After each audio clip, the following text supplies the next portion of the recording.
Hi, I'm Joe from Joe Strong. Today I'm going to cover the air squat and the jumping squat. The air squat is a great exercise to start with. It's a full body workout because if you are holding weights in your arms, you're holding your arms up, you can also be incorporating a nice upper body workout with it.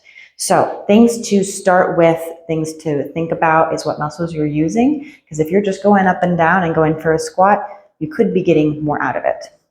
It's going to be incorporating your core. When I mean core, I mean all the way around, not just your abdominals. And so to engage it, it can be upright posture. If you are squatting with your chest collapsed, you're going to be using your lower back and not your abdominals. You need to be engaging your upper back and your abdominals. How do we do this? Chest up, thinking tall. So you can look forward. You could put your hands behind your head, make it a prisoner squat.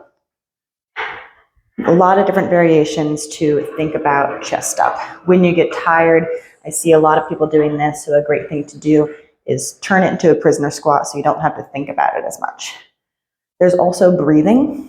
Practice something called diaphragmatic breathing to help engage the core. If you're just huffing and puffing,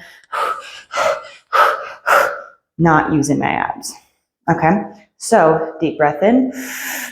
I like to sip through a straw. It helps the air go deeper into the diaphragm.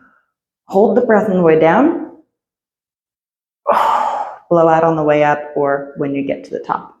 That's a powerlifting technique. It should be utilized in exercises even without weights because it helps you engage your core. So deep breath.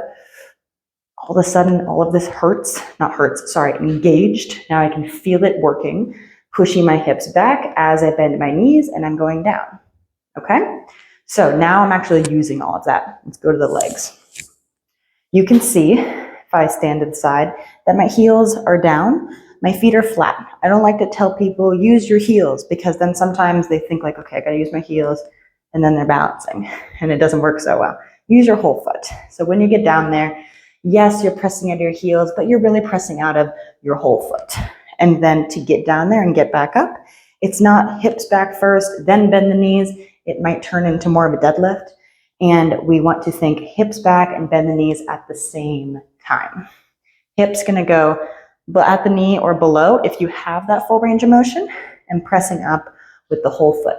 And so you're not seeing my heels come up. I can wiggle my toes if I want to test my mobility and make it will burn more, but it's not necessary. It's a nice form check to wiggle your toes in the bottom. And next part, what are we squeezing? We want to actually think about using our butt, not relying on just our quads. And so yes, can you squeeze your butt on the way down? Can you feel it the whole way down and going back up? When I see people lose tension in their glutes, call it a hip wink, it looks like this. My hips winked. It's a hip turn. And so tell people not to go as low. And if you feel your butt not working, you feel your lower back working instead, then you went too low.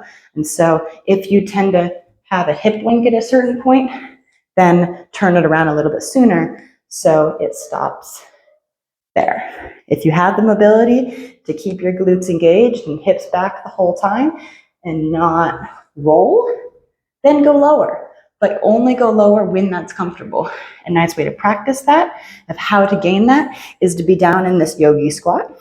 So you can start by putting your hands on the floor, see if you can get your heels down, and that might be the end of range of motion. If you can't put your hips down further without your heels coming up, that's a nice test of where you should stop. And so, heels on the floor, raise your hands up. That's probably the bottom of your squat. Can't go any lower than that. Okay, how do we make this, more cardio? We can go faster, we can add a jump. To go faster, once we're comfortable squatting here, you can add the arms in to make it a pattern to speed things up. I like to push the air up to help my body get up. And then another part is to squeeze your quads. So if I squeeze my legs and don't let go, then I can turn it around faster, okay? And adding a jump, you're gonna also squeeze your quads. So on your way up, squeeze your butt, squeeze your quads to excel, and then land softly all the way down. If you're landing and then you have to catch your bearings, that's okay. But the end goal is to use your arms, load up your hamstrings, go up, land, and then go into your squat, and eventually you're going together. See how I used my hands to push the air up? It helps me mentally. Think about breathing. Breathe in every time.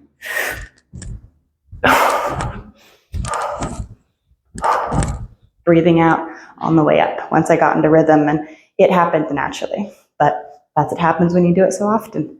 I hope that helped. Watch more videos to learn about mobility. If you can't get down that low, what you can do to work on it, other exercises to work on imbalances. Notice my quads are bigger than my hamstrings. Have things to help with that. But yes, subscribe to the channel and learn more. Thanks for watching.